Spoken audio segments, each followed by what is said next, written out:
Good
afternoon.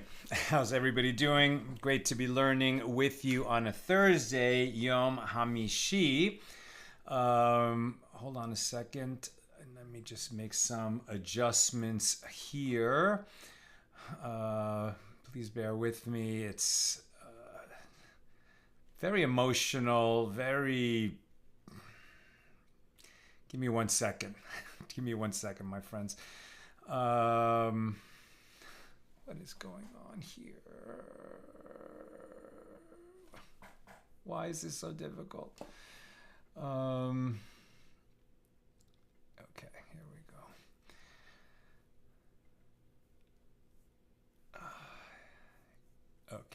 Okay, here we go. Okay, thank you for being with us. Special time on a Thursday. Today's the last day that Guns N' Moses is in theaters across the nation. So if you'd like to catch it on the big screen at a theater near you, today's the last day. Nina and I will be doing a Q&A at the Regal Edwards Valencia in Santa Clarita, where we shot the movie, tonight. So if by any chance you're in the area, would love to see you there. There's been a lot of interest in community screenings, and that's what we're working on all mornings, starting to set up the system for that. And there's a lot of Chabad houses that want to bring in the movie. Some of them, would rather not send people to a movie theater. We're going to make arrangements so they could make it, projected in their synagogue, and other kinds of organizations will love to do that as well. Other groups might want to rent out a theater. We're going to help them do that. And then we're going to announce the streaming release, which is going to be next month. We'll announce the date. It's going to be all major platforms, and we'll announce the date probably Monday or Tuesday. And it's 9/11. I'm sure that you remember, I remember so vividly that day. And hearing the news, I was on my way that morning. I was to Taekwondo then. We used to have the morning practice for Taekwondo. And a lady in the parking lot said we're at war. She was kind of a kooky person, so I didn't take her very seriously. But then when I arrived, at the place where we took the Taekwondo classes, we turned on the TV and there it was, and we canceled the class and came home and watched the second building come down, and all our lives changed profoundly after that in so many ways. So it's 24 years ago, and we remember all the people who lost their lives in that horrific attack on America, on American values. It's pretty obvious that there's a linkage between America and Israel in that kind of attack, the kind of attack that we saw on October 7th and the war that's been going on since. And I know that the members of our class have politics, all over the spectrum. That's wonderful. We are liberals, we are conservatives, we are in the middle. We don't define ourselves by our politics. We, go issue by issue on issues that are important to us, and thank God. And, more than anything, what our class is about is open dialogue and questioning and trying to get to the root causes and facts and analysis of the law. And for those reasons, I think that the assassination of Charlie Kirk yesterday is just, no matter what your politics are, it's such a terrible thing. This was a guy who you may disagree with everything that he had to say, but thank God we live in America, and he had a right to say and to have his beliefs and his politics and his message. And what did he do? I mean, he educated. He had an education platform. He went around giving speeches. But more than anything, and what his videos were all about, is taking questions from people that disagree with him, and then answering their questions.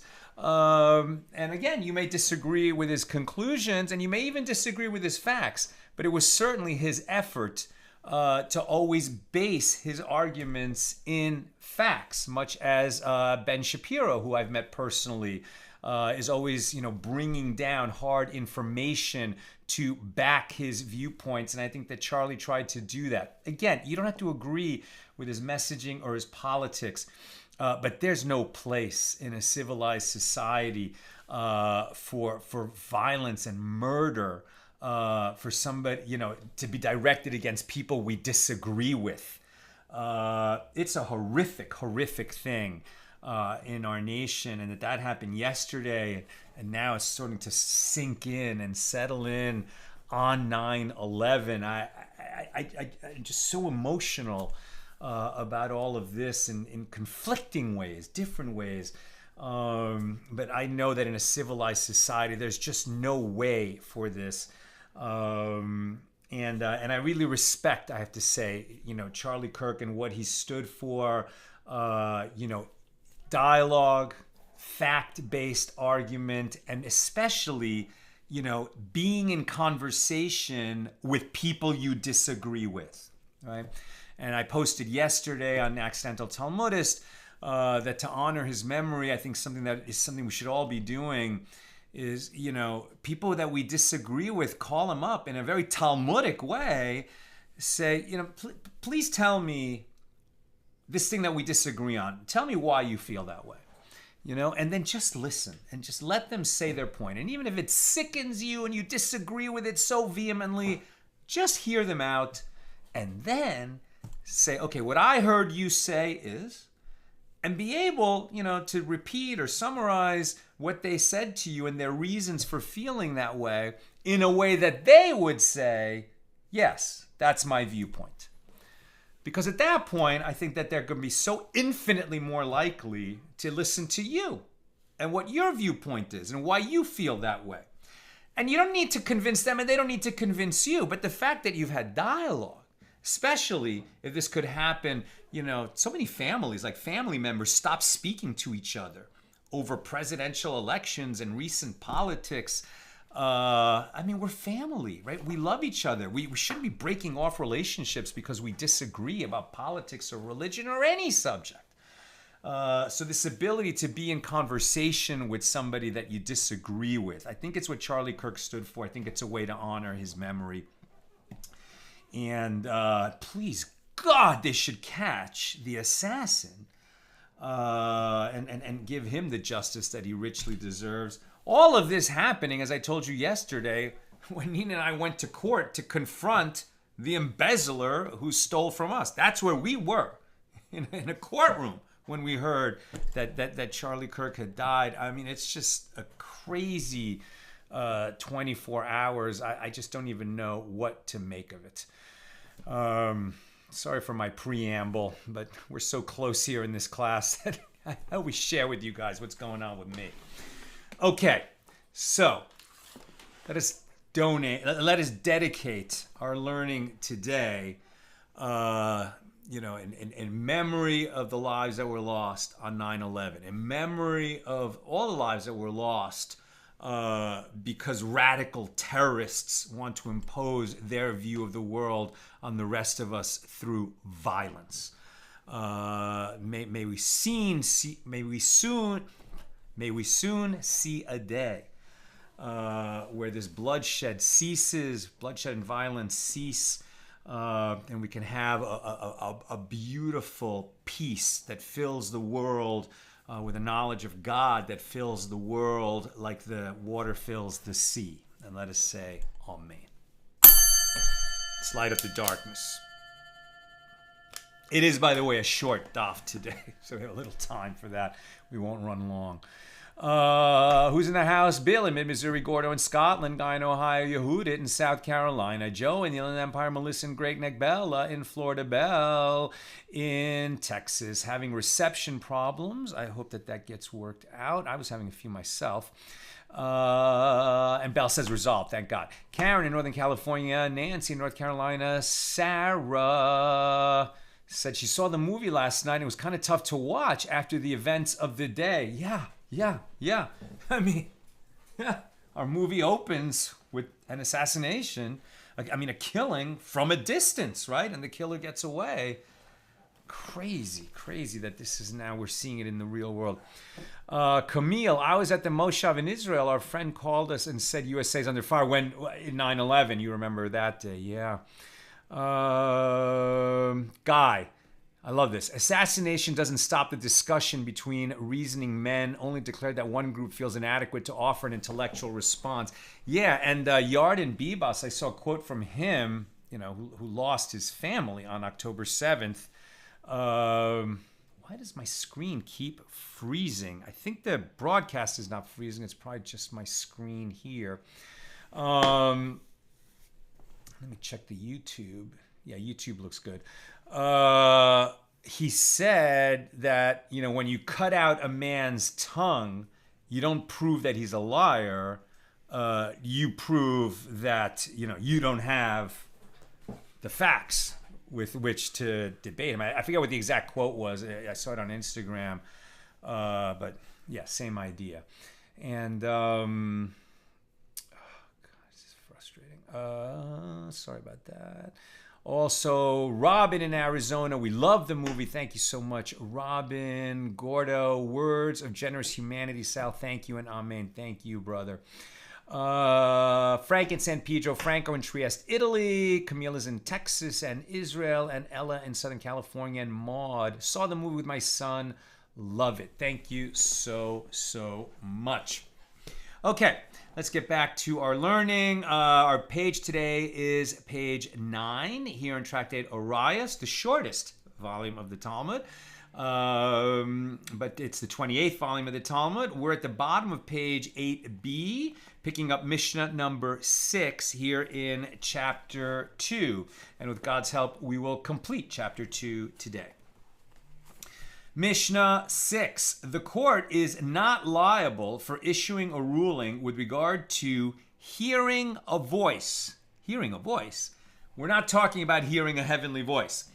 And a hearing a voice in this context means a false oath of testimony taken by a witness who refuses to testify on behalf of a litigant who demands that he testify.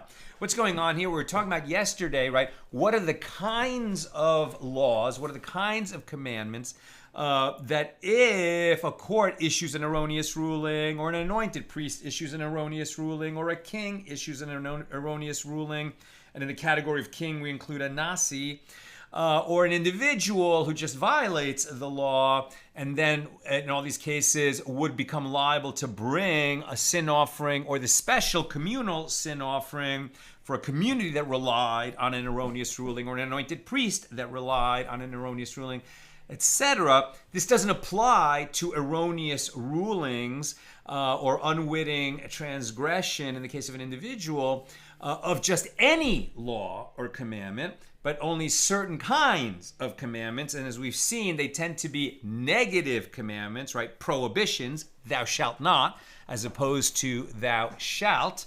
And now we're also looking at a few other, sort of small numbers of laws or small categories of laws, which again would or would not trigger that special communal offering if they became the subject of an erroneous ruling, right? So the court is not liable for issuing a ruling with regard to hearing a voice, or for an utterance of the lips, or for the defiling of the temple, or its sacrificial foods, right? In this limited number of halachas, of laws, the court could make an erroneous ruling with respect to them, but it would not trigger the special communal offering if people relied on that erroneous ruling. And the status of the king is like that of the court, and he is exempt from bringing an offering in those cases. This is the statement of Rabbi Yosei HaGalili. Rabbi Akiva says the king is liable in all those cases except for the case of hearing of a voice. And even in that case, his exemption is not intrinsic to the mitzvah. Rather, it is for technical reasons, as the king neither judges others nor do others judge him. He does not, right? A king is not part of a Sanhedrin, nor does he submit to the authority of the Sanhedrin because he's the king. And he does not testify, and nor do others testify against him. Therefore, a demand that he testify is not applicable to a king. That is Mishnah number 6. Okay, I know I'm broadcasting. I see that the YouTube is going along smoothly. I don't know why my Facebook feed keeps freezing. I'm going to ignore it. I'm going to assume that people who are watching on Facebook, it's not continuously freezing for you, God willing. Okay, Gemara. Ula said, what is the reason for the opinion of Rabbi Yosei HaGalili? It is, as the verse states, with regard to a sliding scale offering.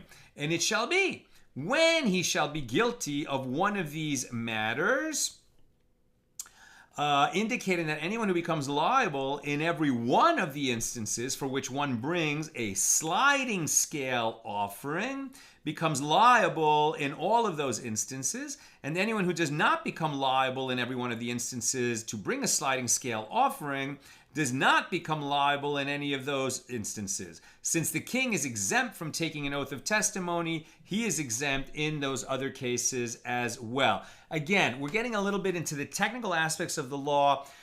Certain kinds of laws, if you violate them, normally if you do it unwittingly, you bring the sin offering, by which we mean the fixed sin offering. It's the same sin offering no matter who you are. The sliding scale offerings is where, a rich person brings a more expensive offering than a poor person. That sliding scale offering applies to a limited number of laws, in which if you violate it unwittingly, then that applies. Among them, I think, is when you are tameh, ritually impure, and you enter the Holy Temple when it is standing in Jerusalem. The Gemara asks, why say this? And say an alternative interpretation of the verse. Anyone who becomes liable in any one of these instances brings a sliding scale offering. And this is the law even though he does not become liable in all of them. Why don't we interpret it that way?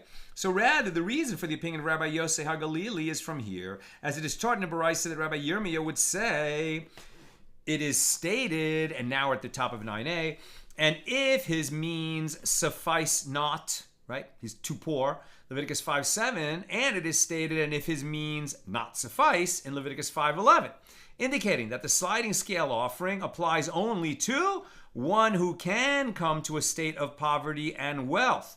And this excludes a king and an anointed priest who cannot come to a state of poverty. Quite interesting. How can we say that? It's impossible for them to become poor. The king cannot become poor, as it is written concerning him, and he performed one of all the mitzvahs of the Lord his God, referring to the king as one who has only the Lord his God upon him. He is greater than the entire nation, and therefore he is not and cannot be a poor person who is dependent on others, right? He can't be. It's funny because why is a king not a poor? Why is it that a king cannot become a poor person who is dependent on the charity of others? Because the king can take from everybody, right? The king he's the king. A king can't become poor, at least as long as he's king, because, the nation, unless the nation is flat broke, he can take from the nation, right? Because the nation needs to keep a king, and, doesn't mean that he has to be taking baths in milk every day, but he's going to have to represent the nation, and he's going to have the regality of a king on behalf of the nation. Since he's above the nation and only the Lord is above him, He cannot become poor by definition. He is greater than the entire nation, and he is not a poor person dependent on others. An anointed priest, which is to say a Kohen Gadol, the high priest. He also cannot become poor, as it is written, and the priest that is greatest among his brethren, in Leviticus 21:10.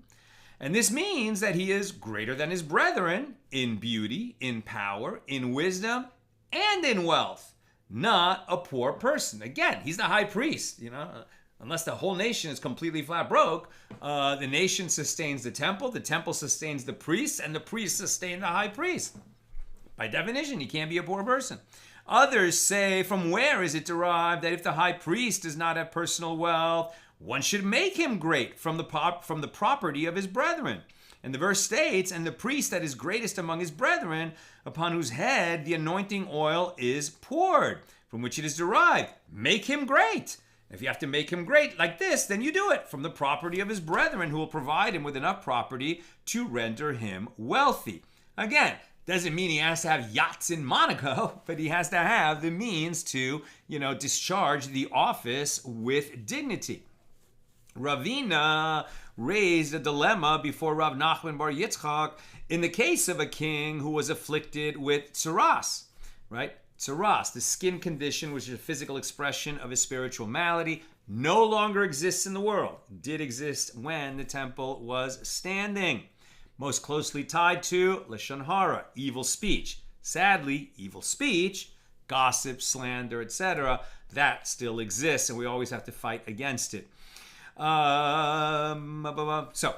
Ravina raised a dilemma before Rav Nachman bar Yitzchak in the case of a king who was afflicted with tzaraas, and therefore he is unfit to serve as king during the time of his affliction. What is his status with regard to the sliding scale offering? Previously, during his reign, was he completely eliminated from the obligation to bring a sliding scale offering, because he can't possibly be poor, to the extent that even now, when he is no longer king, he remains exempt? Or was he merely exempted so that now that he is no longer, acting as king, he is obligated to bring the offering? And Rav Nachman bar Yitzchak said to Ravina, does he bring the offering from your property, i.e. public property, or does he bring the offering from his personal treasure? Since he obviously would bring the offering from his own personal treasure, he remains exempt from bringing the offering of a poor person. It is taught in a baraisa, or since he cannot be poor, he's exempt. He's fully exempt from a sliding scale offering because he's not in the category of people who can be one or the other. Since by definition he can't be poor, the sliding scale offering doesn't apply to him at all. It is taught in a baraisa that Rabbi Akiva says an anointed priest is exempt from bringing an offering in all the cases where one is liable to bring a sliding scale offering. Right? It's not that because he can't be poor, he has to bring the offering of a rich person. It's that since he cannot become poor, he doesn't bring that offering at all. Again, sounds like a big bonus for him, but it's not. It means that he cannot effect atonement through this offering. That channel is not available to him. Rava said, what is the reason for the opinion of Rabbi Akiva? It is, as the verse states, this is the offering of Aaron and his sons, that they shall offer unto the Lord on the day that he is anointed, 1/10 part of an ephah of fine flour as a meal offering. And from this, one can infer it is this 1/10 of an ephah that becomes an obligation for him, and no other such offering comes as an obligation for him, for the anointed priest. The Gemara asks, but why not say that when the merciful one excludes an anointed priest, it is particularly from the type of sliding scale offering brought due to extreme poverty? And what is it? The 1/10 of an ephah meal offering mentioned in the verse, but the merciful one did not exclude him from the dove brought as a sliding scale offering due to poverty, and the sheep brought as a sliding scale offering by one with wealth, right? We're going to exempt, he can't become poor, fine, so he doesn't bring the offering of poor people. Why say that he's exempt even from the offering of a rich person? And the Gemara rejects this. That should not enter your mind. As it is written with regard to the sliding scale offering, and the priest shall atone for him for his sin that he has committed from one of these, from which it is derived. One who gains atonement with every one of the types of sliding scale offerings gains atonement with any of the types of the sliding scale offering, and one who does not gain atonement with every one of the sliding scale offerings cannot gain atonement with any of them. unless you could qualify for any of them, depending on what your wealth is at any moment, unless you qualify for all of them, depending on what your wealth is, you don't qualify for any of them, right? Since he cannot ever be considered a poor person, by definition, he can't bring that offering at all. The Gemara asks, but if that is so, and the verse is interpreted in that manner, then that which is written there, and it shall be when he shall be guilty of one of these matters in Leviticus 5:5, so too shall be interpreted anyone who becomes liable in every one of the instances for which one brings a sliding scale offering can become liable in any of those instances, and anyone who does not become liable in every one of the instances to bring a sliding scale offering cannot become liable in any of those instances. So why then did we learn in the Mishnah that Rabbi Akiva says the king is liable in all of these cases, except for the case of hearing a voice, indicating that he can become liable in the rest of the instances, even if he is exempt in one of them? And Abaye and Rav both said, to resolve this difficulty, Rabbi Akiva learns this inference from the term from one in Leviticus 5:13, and he does not learn anything from the term of one in Leviticus 5:5. So the Gemara asks, okay, well, what's the difference between from one that he learns this law from it? And the Gemara answers, the difference is that the merciful one wrote it at the end of the passage discussing the sliding scale offering with regard to the 1/10 of an ephah meal offering, to say that anyone who can become liable to bring the 1/10 of an ephah can become liable to bring any of them. As if it enters your mind to say that one can become liable to bring one even though he cannot become liable to bring any of them, let the Torah write this phrase from one of these with regard to the offering brought due to poverty, or alternatively with regard to the offering brought by one due to wealth. Since this term does not appear with regard to one of the other offerings, apparently it is specifically with regard to the offerings brought due to extreme poverty that one cannot become liable for that offering. Therefore, he would then become exempt from the entire matter. That concludes our discussion in Mishnah 6. So I think, to make it a little less technical, let's just focus on the principle that was involved here, right? When we're learning out, as we've seen over and over again, right? There's a law in the Torah, you shall do this or you shall not do that, right? You shall or you shall not. And then there's the elements of, well, when did you violate that principle? Let's talk about prohibitions, right? So there's something you shall not do, right? And then there's the elements of, like, did you actually do it or not? You did it, but you ate very little of it. You did it, but you didn't actually do it. You did something that was similar to it, right? So the elements to ask the question, did you actually do it, right? Then, very often, there's a separate passage, right? That's the prohibition. And then there's a separate passage for the penalty. So if you did do that thing that you're prohibited to do, then this is going to be the consequence for it. It could be a death penalty. It could be lashes. It could be unspecified. It could be that you will bring a certain kind of offering to make an atonement for it. Then, when we're learning about other laws that are similar prohibitions but don't cover every situation, or very different prohibitions but have the same consequence, sometimes, we will extend one area of the law to another because some nuance of the law over here is not covered. We don't know whether we violated it or not. We don't know what we had to bring the offering. But that nuance is covered over here, so we can extend, because they're similar, the penalty to here, or one element of the prohibition to here. Sometimes we have a choice where we're going to borrow from to cover this uncovered territory.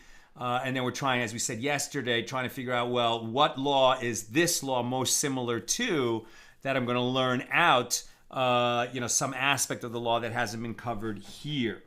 Right, and then sometimes we're looking at the consequences or the penalty, what type of offering is brought, and then we see the sliding scale offering. It applies for certain kinds of offenses. I think like being ritually impure when you enter the temple, produces a different offering. If you're a rich person or a poor person, produces inapplicability if you're a high priest or a king. then are we going to apply that same inapplicability to a different law when it comes to a king or a high priest, which doesn't mention that, right? Again, so we're trying to figure out when we extend elements of one law or prohibition to another prohibition, and that's what this analysis is all about. Okay, Mishnah number 7. In summation, this is the final Mishnah of the chapter. In summation, for all mitzvahs, for all commandments that are in the Torah, for whose intentional violation one is liable to receive tzaraas, death at the hands of the heavenly court, excision, and for whose unwitting violation one would be liable to bring a sin offering, the individual, what sin offering does he bring? He brings a ewe, right, a female sheep or a female goat, if he makes an unwitting transgression of that prohibition. And the king, if he violates that law unwittingly, he brings a male goat. And the high priest and a court who issued an erroneous ruling, and then in the case of a court, the majority of the public relied on it, or in the case of an anointed priest, he himself relied on his own erroneous ruling, then those cases they would bring a bull as the sin offering. And for unwittingly engaging in idolatry, the individual and the king and the anointed priest all bring a female goat, and the court brings a bull and a goat. A bull for a burnt offering and a goat for a sin offering.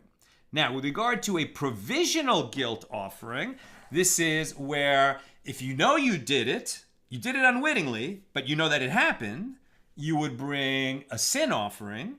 But if you're not sure whether you committed it or not, right? It was unwitting in any case, but you're not sure whether we even did it or not, right?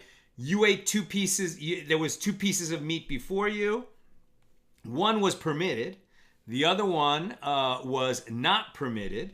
You didn't know that it wasn't permitted when you made the choice to eat one of them. And then you found out later that one of those pieces of meat was prohibited, but you're not sure which one you ate. The other one is gone too. You don't know which one you ate. So in any case, it was unwitting, but you're not even sure if you ate the prohibited meat or not. This is where you bring the provisional guilt offering, the asham. I think it's called asham telui because it's a provisional guilt offering. So with regard to the provisional guilt offering, the individual and the king are liable, and an anointed priest and a court are exempt. With regard to a definite guilt offering, right, specific prohibitions that if you violate them, instead of bringing a sin offering, you bring a guilt offering. With regard to a definite guilt offering, the individual, the king, and the anointed priest are liable, but the court is exempt because it's something that only applies to to individuals, not the public. For hearing a voice, which in this case means a false oath of testimony. Somebody testifies that they have no testimony to give. They didn't see it, they can't be a witness. But it turns out that that was a lie. They did see it, so that's a false oath of testimony. And for a false oath of an utterance of the lips, and for the defiling of the temple or its sacrificial foods, a court is exempt, and the individual, the king, and the anointed priest are liable. But an anointed priest is not liable for defiling of the temple or its sacrificial foods. This is the statement of Rabbi Shimon. And what offering are they liable to bring? It is a sliding scale offering based on their financial circumstances as delineated in the Torah in Leviticus 5 verses 1 through 13. And Rabbi Lazar says the king brings a goat. That's Mishnah 7. Now the Gemara. It is taught in a baraisa that Rabbi Shimon would posit a principle. For any case in which the individual is liable to bring a provisional guilt offering, the status of the king is like that of the individual, and an anointed priest and a court are exempt. And for any case in which an individual is liable to bring a definite guilt offering, the status of a king and an anointed priest is like that of the individual, and the court is exempt. And he continues, for hearing of a voice, i.e. a false oath of testimony, and for a false oath on an utterance of the lips, and for the defiling of the temple or its sacrificial foods, a court is exempt, and a king and an anointed priest are liable. But the king is not liable in a case of hearing of a voice, and an anointed priest is not liable for the defiling of the temple or its sacrificial foods. In general, for any case for which an individual would bring a sliding scale offering, the status of a king is like that of the individual, and an anointed priest and a court are exempt. Right? That's Rabbi Shimon. The Gemara expresses surprise. The Baraisa itself is difficult, self-contradictory. You said that an anointed priest is not liable for the defiling of the temple or its sacrificial foods. And by inference, it is for the defiling of the temple or its sacrificial foods that he is exempt, but he is liable for hearing of a voice and a statement of the lips. These are the categories that have been grouped together here. And again, liable or exempt doesn't mean he's permitted to do it. Just liable or exempt means, can he atone for that transgression by bringing this offering? Say the latter clause of the Baraisa, for any case for which an individual is liable to bring a sliding scale offering, the status of a king is like that of the individual, and an anointed priest and a court are exempt. And he teaches an anointed priest and a court are exempt. Just as a court is exempt from all of the sliding scale offerings, so too an anointed priest is exempt from all of them. Not only from the offering for the defiling of the temple and its sacrificial foods. If so, these two passages are difficult as they contradict one another. Now we're on page 9b. So Rav Huna, the son of Rabbi Yehoshua, said, this is not difficult, la kasha. As there is a distinction between the rulings, here in the passage that deems the anointed priest liable, in cases other than the defiling of the temple, it is in the case of an offering brought due to poverty, whereas there in the latter clause, it is in the case of an offering brought due to extreme poverty.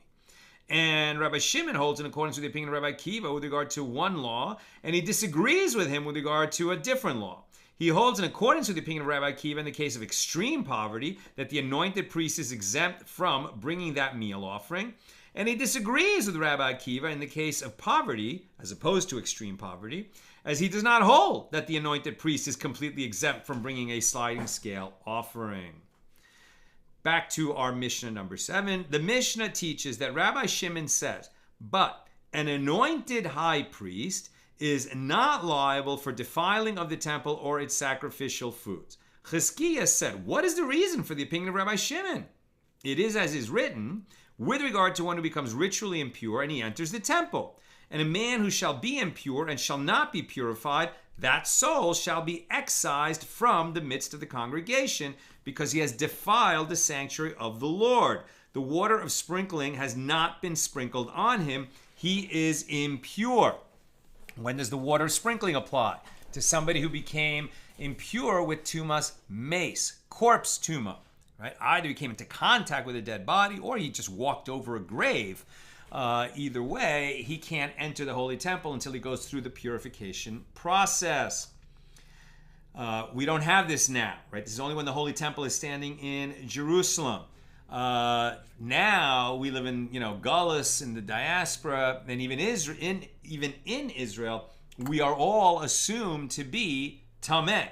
Right? Because we walk over graves, we don't even know that they're there. Not all graves are marked in the world.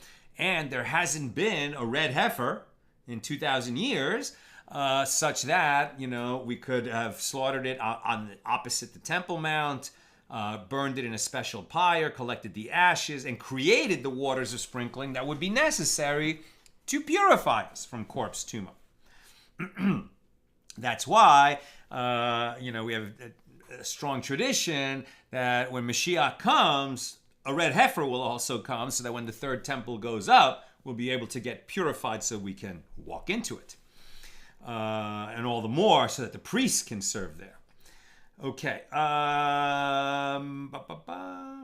Shall be excised from the midst of the congregation because he has defiled the sanctuary of the Lord. The water sprinkling has not been sprinkled on him. He is impure. Numbers 19:20. And from this, it is derived from the verse that this law applies specifically to one whose offering equals the offering of the congregation, i.e. the Jewish people. If we're talking about the Jewish people, this excludes the high priest, as his offering does not equal the offering of the congregation. Why? Because on Yom Kippur, he brings a bull for his unwitting transgressions, for his sin offerings, while he brings a goat to achieve atonement for the Jewish people. Right? The Kohen Gadol on Yom Kippur has a different ritual for the atonement of himself and his family than the one that he performs on behalf of the whole nation. A bull for him and his family, a goat for the whole nation. The Gemara asks, if so, a king too should be exempt, as his offering does not equal the offering of the congregation because he brings a goat. And the Gemara answers, even so, the king equals the congregation in the atonement of Yom Kippur, because he doesn't have any special offering that's brought on Yom Kippur. He's included with the rest of the people. Only the high priest and his family are included in the offering of the bull. So the Gemara asks, well, if so, the priests too should be exempt from bringing the offering for the defiling of the temple, as they do not equal the congregation in the atonement of Yom Kippur, because their atonement, right, the other priests, is by means of the bull of the high priest. And the Gemara answers, priests equal the congregation with regard to atonement for the rest of the mitzvahs of the entire year.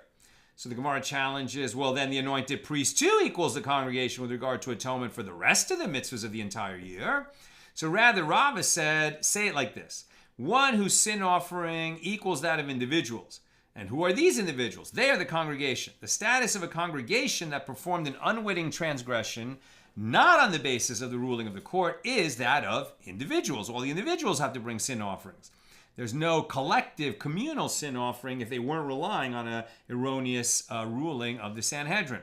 So the high priest's sin offering is different, as he brings a sin offering only for an unwitting transgression that he performed on the basis of his own ruling. Final subject of the chapter. I'm almost done. Questions or comments, please get them in now. Kooky. What's going on there with Facebook today? But okay. The Mishna teaches that Rabbi Eliezer says the king brings a goat and not a sliding scale offering. Rabbi Yochanan says Rabbi Eliezer stated his opinion only with regard to the defiling of the temple or its sacrificial foods, since tzaraas, excision, death at the hands of the heavenly court, is stated concerning it, as it is stated in all matters where there is liability to bring a fixed sin offering, just as the king brings a goat as a sin offering for any unwitting transgression for whose intentional violation one is liable to receive tzaraas, so too he brings a goat for the defiling of the temple. For other unwitting transgressions for which one is liable to bring a sliding scale offering and for whose intentional violation one is not liable to receive tzaraas, the king is also liable to bring a sliding scale offering. Rav Papa said, so too it is reasonable, as if it enters your mind, to say that Rabbi Eliezer says that the king brings a goat for all the transgressions enumerated in the Mishnah, and the king brings a goat in cases where individuals bring a sliding scale offering. Then, since the goat of a king and the bull of an anointed priest stand in place of liability of an individual to bring a sin offering, let Rabbi Eliezer also teach: an anointed priest brings a bull for hearing of a voice and for utterance of the lips. So rather, from the fact that Rabbi Eliezer does not teach this law with regard to an anointed priest, learn from it that his statement that the king brings a goat stands in reference only to the defiling of the temple or its sacrificial foods, with regard to which an anointed priest is exempt, in accordance with the opinion of Rabbi Shimon. Rav Huna, the son of Rav Nassan, said to Rav Papa, from where do you prove this? Perhaps this statement of Rabbi Eliezer stands in reference to all of them. And with regard to an anointed priest, he holds in accordance with the opinion of Rabbi Kiva, who says an anointed priest is exempt from all of the cases where one is liable to bring a sliding scale offering. And Rav Papa said to him, and Rabbi Kiva, does he exempt an anointed priest from bringing a bull? Rabbi Kiva exempted him only from bringing a sliding scale offering, but he holds that the high priest is liable to bring the offering unique to him, the bull, for an unwitting transgression that he performed on the basis of his own erroneous ruling, and nothing more needs to be discussed.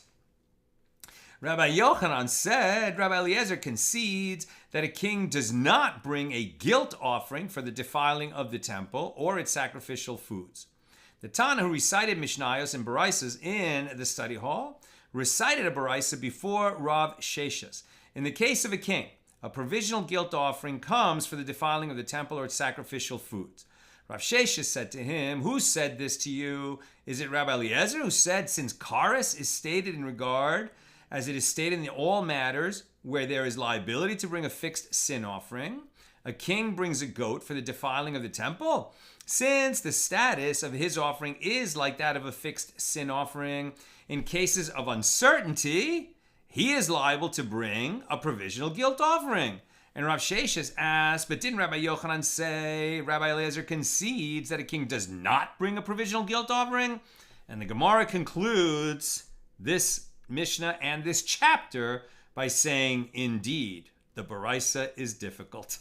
We haven't reconciled that contradiction. And with that, we close chapter 2, and we'll open chapter 3 tomorrow, Friday, at the regular Friday time, noon Pacific. I'm seeing no questions, so that's what we've got for today. If you have a chance tonight, final night, that Guns N' Moses in theaters across America, go see it. It's a great experience on a big screen with other people in the audience. Otherwise, community screenings, hopefully coming. If your rabbi or your organization would like to create a screening. And otherwise, the streaming period will open relatively soon, next month, and we expect to be making an announcement of the date and platforms, etc., God willing, next week. All the best, God willing. See you tomorrow.